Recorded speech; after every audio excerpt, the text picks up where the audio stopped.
grown, as I've recently relocated to a different state. I had some inkling that the end was near, but I had hoped it wouldn't be so soon. I've been keeping a safe distance for the past few weeks, but now I'm left to confront the reality that I'll never be able to see her again. I'm trying to find the words to process my emotions, but it's hard when those around me seem to be struggling to cope. My loved ones are still reeling from the news, and while they're trying to be supportive, they don't know how to reach out to me right now. My kids are even more confused, unable to understand why their mother is consumed by such overwhelming sadness. This is my third attempt at sharing this story, and the pressure to articulate my feelings is made even more daunting by the platform I'm using. The anonymous nature of this community is a double-edged sword, providing a sense of to all the idiots that pretend to have a gluten allergy because you think it's a personality trait, I love you. Because of this unbelievably stupid trend, I can go on dates with my husband in pretty much any restaurant. He has celiac disease, and before every restaurant had a heartwarming thank you to the so-called gluten-intolerant crowd who unwittingly paved the way for greater inclusivity and flexibility in dining. While this absurd trend may seem ridiculous at face value, it has brought about a profound impact on my life with my husband, who lives with celiac disease.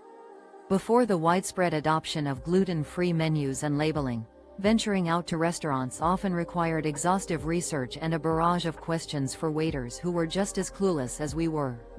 However, your actions have helped create a more accessible and accommodating world for people like me and my husband. I must admit, I'm grateful for the progress made in this regard.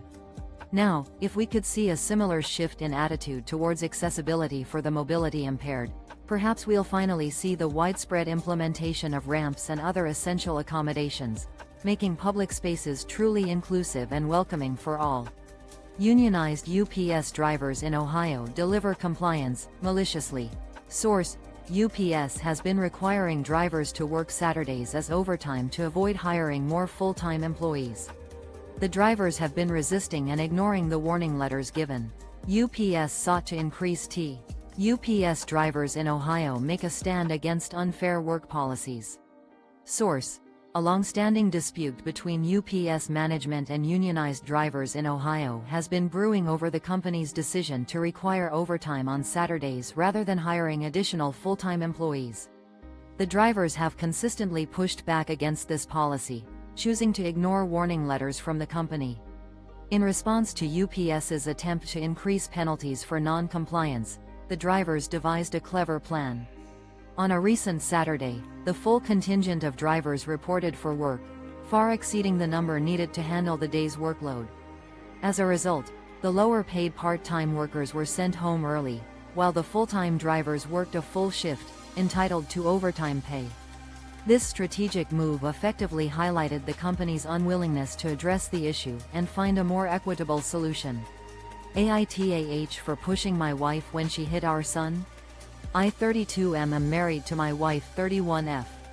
We have a son together 6M. Last night I came home from work early at 6 p.m. and caught my wife violently slapping my son. I was appalled by this as I've never seen her do it, and I don't agree. Am I the asshole for intervening in my wife's punishment of our son? I'm a 32-year-old man, married to a 31-year-old woman, and we have a 6-year-old son together. Yesterday evening, I came home early from work at 6 p.m. and witnessed my wife physically striking our son. The sight shocked me, as it was the first time I've seen her behave in such a manner. I've always disagreed with aggressive discipline methods and immediately stepped in to stop the incident.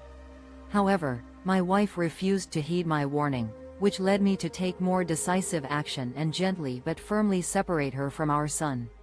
Now, my wife has complained to my family, including my parents, and they've called me, scolding me for intervening and labeling me an asshole for pushing her away from our child. I'm now questioning whether I was in the wrong. Edit. I'd like to clarify that my intention was never to physically harm my wife but to protect our son from an unjust situation. I also want to emphasize that our son seemed shaken by the incident, but thankfully, he's okay. Update. I'll appreciate any advice on how to navigate this sensitive situation with my wife and family, and any suggestions AITA for saying I can't bring food to a party after traveling across the country. I am traveling to the opposite side of the country for the holidays. Getting there on Christmas Eve at 6 p.m., going to my sister's husband's family house for Christmas dinner.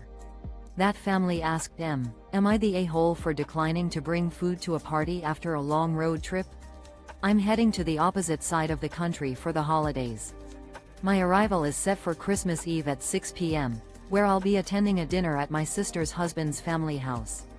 The family had asked me to bring a dessert for everyone to enjoy. However, I politely declined their request, citing my long journey and the time I'll be arriving. My response seemed to catch them off guard, as I received a reply indicating that everyone else was bringing food. It's clear that they are aware of my arduous travel plans and the exact time of my arrival. Am I the a-hole for not feeling up to stopping to get something on my way to the party? Edit. The original poster's intention seems to be that they wouldn't be able to get any food due to their late arrival time and the long travel. Update. The family's request was made with the knowledge that the original poster would be traveling from far away and would be arriving late. TLDR. Am I the a-hole for not bringing dessert to a party after traveling across the country and arriving late?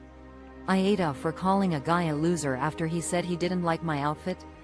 My 19F classmate, 19M, always says he likes that I wear jeans and sweatshirts and don't try to look nice. Which I didn't ask and I kind of take offense to. But this weekend, I ran into him at. Was I the asshole for telling a guy he was a failure after he made a comment about my outfit?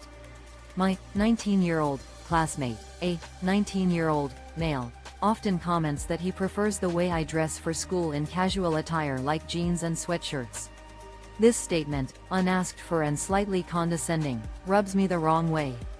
This past weekend, I encountered him at a costume party where I decided to dress more formally. I wore a lacy corset with a matching skirt.